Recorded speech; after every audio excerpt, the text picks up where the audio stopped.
Well, I've already changed my boots into my Crocs, but today in the fort, what we're gonna do is get some Kadee couplers on this LGB car. It's a center depressed flat, much like this one that already has Kadees on it. This time I think I'm gonna let you experience what I had to go through to get Kadees on this one. Let's get started. Normally the first thing I do with the car is put it on this little track here on my workbench and mark it with the back side of the gauge. Now, I fought buying one of these gauges for years, and I'll tell you what, I'm stupid. I should have bought one a long time ago. They make a hell of a difference. This marks where you need to cut the car in order for the Kadee here to ride perfectly at the same height as every other car that you have, and anybody else who puts Kadees on for that matter. But as you can see, this car's a little long. Fortunately for us, we can take off the center depressed part and then we'll have plenty of room. I suppose the right thing to do would be to get the metal wheels on first, then check the height. Yeah. Just want to show you taking off the 8-wheel truck is pretty easy. It's just that screw right there.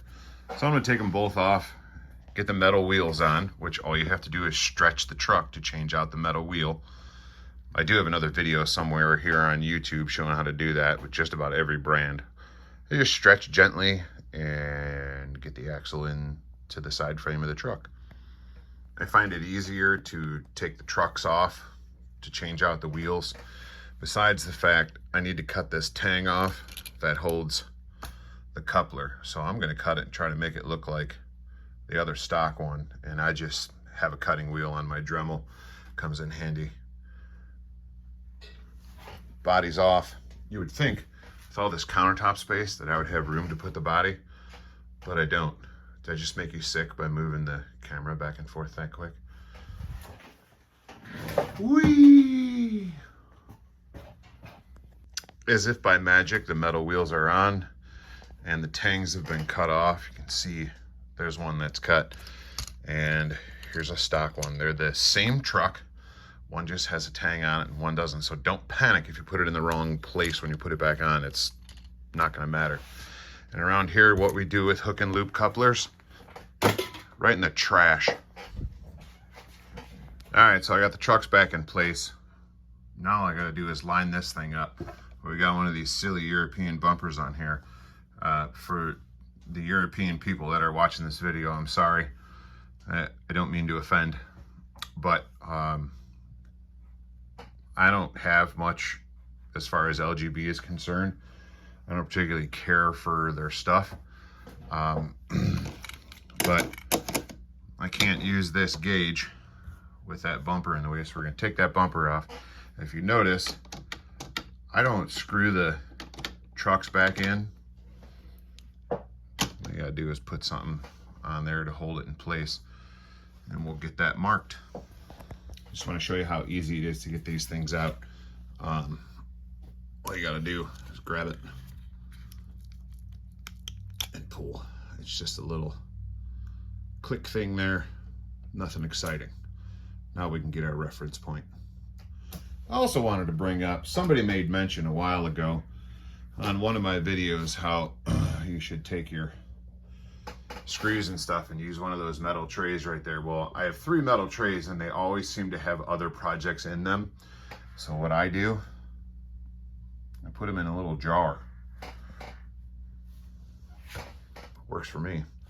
Also, these washers are plastic, so the magnetic tray isn't going to help much. All right, so most of the time I just make a mental reference as to where that gauge lines up, and this one lines up pretty simply. You don't even need to mark it. Right at the bottom of the hole where those bumpers came out of. So that's pretty easy. So I just use the physical Kadee itself to make some marks. All right, I put 906's on everything. There's a lot of different theories as to the proper way to install these. Some people, they don't come assembled, just to let you know. Whoops. And there's a spring-loaded action there that makes it slack action. I do not glue my caps on. They do snap on and they stay in place long enough if it's a quick install, say on like a USA trained 60-foot boxcar or whatever, they just go right in. However, what I do is I take my soldering iron and I just do a little melty melt plastic there. Yeah, my soldering iron needs cleaned. And that melts the cover to the draft gear or the box or whatever you want to call it. Just make sure that it stays flat. And remember, when you install your coupler, this part should be looking at you. All right, so here's how I mark it. I just use my handy dandy razor saw, the Slicer Dicer 3000, whatever the hell you want to call it. And I just go right up next to the side of the coupler. I got it centered and I just make a little cut. And now I've got my two reference marks as to where my coupler needs to be, and I know how deep it has to go. The fun part about this is you can't just start cutting plastic, because there's a big old chunk of lead in here, and that lead is shaped like this. It does add weight to the car, so I want to keep it there, which means I have to cut the lead. And all you have to do is take these two screws out, and the top part of the car peels out. What I mean by that is where this fake wood decking is. So let me take those screws out and show you. All right, screws are out. What that does is it releases these two canister things right here with little tabs that peel in there, right? You set those aside, and the front part, the whole front part comes off. Yeah, see how it's coming off so easily? Oh, and there's the lead. So there's that. This stuff's pretty durable, but here's the lead piece that came out. It matches the shape of everything here. I don't know why that center thing is there. I'm thinking maybe there was supposed to be a screw in there to hold it in place. But either way, what's going to happen is I'm going to cut the plastic out first to the exact shape and size and depth that it needs to be, then mark the metal where it needs to be cut. All right, plastic is cut out of the way, but there's one problem. Well, it's not really a problem. There are no problems, just opportunities. The screw holes on the sides of the Kadee are kind of in the way, so I just cut them off, and then everybody fits nice and happy in there. Now, what I'm going to have to do is cut this metal out. All right, so by holding everything in place and holding your Kadee and squeezing it in there, you'll see that, I don't know if you can see, hopefully you can see, you need to take about 1/8 out of that metal. So all I'm going to do is mark this where it needs to go away with a pencil or marker or whatever you want. I can even mark this end for my depth. And I'll show you what I do next. I know it's all what you've been waiting for. All right, this is an 1 1/8" Forstner bit. I'll put that on the bottom here in the video. Forstner bit.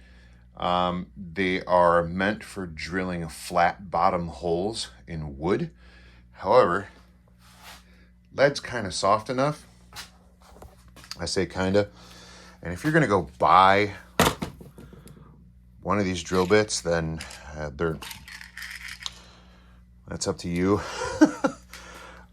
This is just one from an old set that I have. And what I'm doing is I'm referencing where my lines are for the notches in the front. And we're going to see if we can get this material out of the way.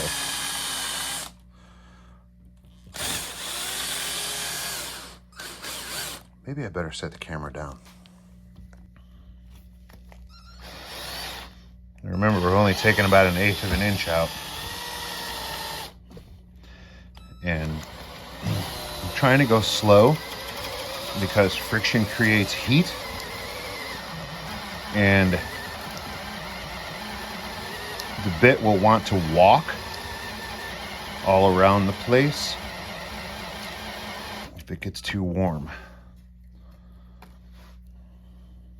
And we're going to have to see it walked off center. I don't know if you can see that. You can see the line, or you can see the hole that was centered that I was talking about before. And my hole from the pilot end of the bit has walked. So it's a pain in the butt.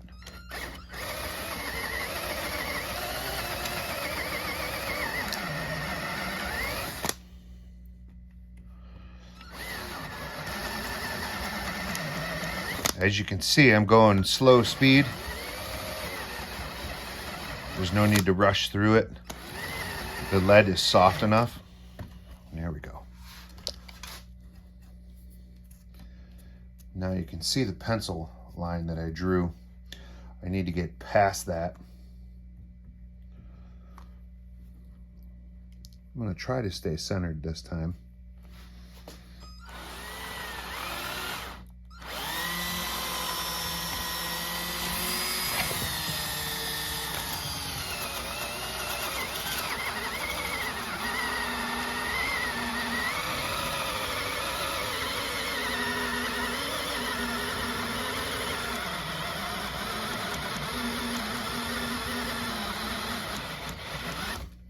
You boy.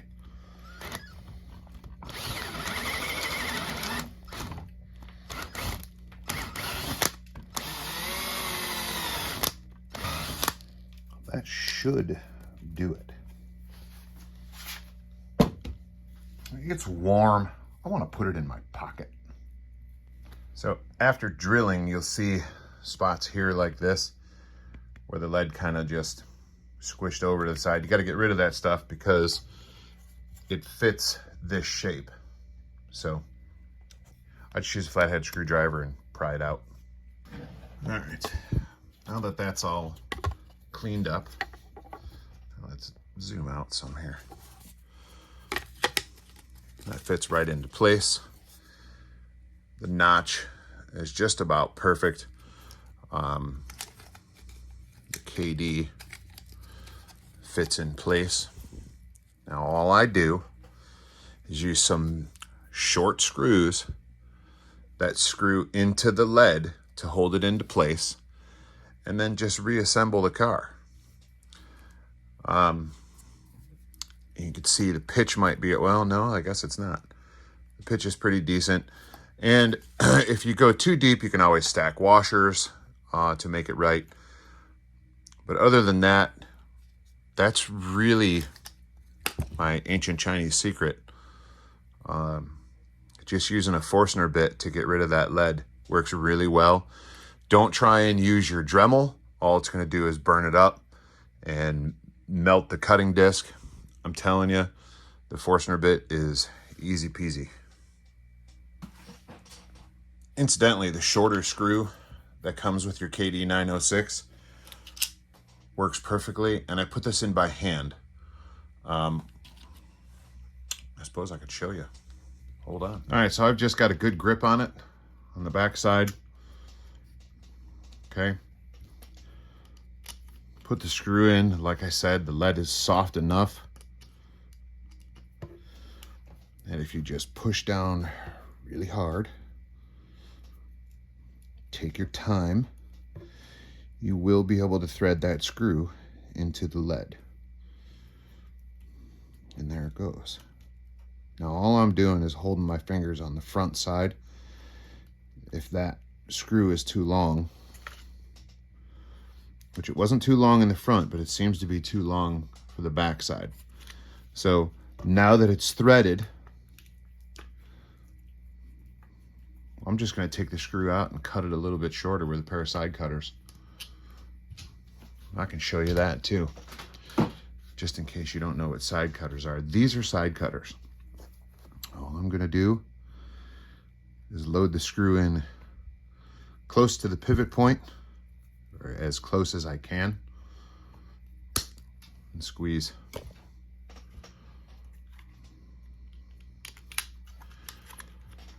This is going to end up being a really long video, but like I said, I just want you to experience what I had to experience. So there we go. In place, some will say that this devalues the car, but I don't care. I don't buy my cars to put them on a shelf to look at them. I buy my cars to put them on a shelf so I can grab them really quick and run them. To each their own. And here's your end result. Slack action. Work it. This is a really heavy car.